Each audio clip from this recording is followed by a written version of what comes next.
Guys இப்போ வந்து நம்ம அண்ணனுக்கு கொடுத்த சாப்பாடு தான் பிரித்து பார்க்க போகிறோம். ஓப்பன் பண்ணி பார்ப்போம் என்னதான் இருக்குன்ட்டு. சாதம் சப்பாத்தின்னு சொன்னாங்க.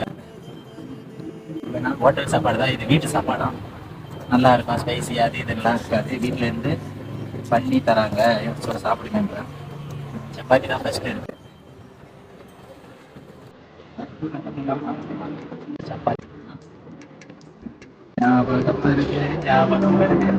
சின்ன வயசுலலாம் அப்போ கூட இந்த டிஃபன் இல்லை, நம்ம டிஃபன் பெருசாக தான் இருக்குது ஸ்கூல் போகும்போது. பட் எனக்கு ஒரு பேக்கெல்லாம் கொடுப்பாங்க, ஹாட் பாக்ஸ். ஆக்சுவலாக இது இன்னமும் சூடு ஜாஸ்தியாக இருக்குது. பகோடாலாம் இருக்கு, என்னமோ செஞ்சுருக்காங்க. இந்த நாள் ஆக்சுவலாக 31வது நாள் சென்னையில் இதெல்லாம் சாப்பிட்டது நல்லா இருக்கும்.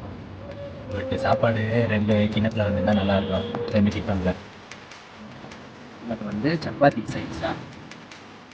இதுதான் தால். ஆக்சுவலாக சாம்பாருக்கு சைடிஷு ஓகே. நம்ம இப்போ பிளேட் இல்லாமல் எப்படி சாப்பிட்றோம்? உள்ளே தான் சாப்பிட்றியான்ட்டு கேட்டாங்க. பட் உள்ள ஆல்ரெடி ஒருத்தர் மேனேஜர் மாதிரி சாப்பிட்டு யாரும் உட்காந்துருந்தாங்க. ஆல்ரெடி ஒரு பெட்ரோல் பங்கில் பார்த்துருப்போம். உள்ளே கூட்டிகிட்டு போய் அவங்க படுக்கிற இடத்துல சாப்பாடு கொடுத்துருந்தாரு. அது செய்யா இருக்குது, நம்மளால் வீடியோ எடுக்க முடியல. பரவாயில்லனா வெளியே உட்காந்துக்கிறோம் சொல்லிட்டு இப்போ வெளியே வந்து எடுத்துகிட்டு இருக்கோம். எனக்குமே சாப்பிட்ற விழாக்கெலாம் எப்படி எடுக்கிறது, இது ரொம்ப கன்ஜஸ்டடாக இருக்குது.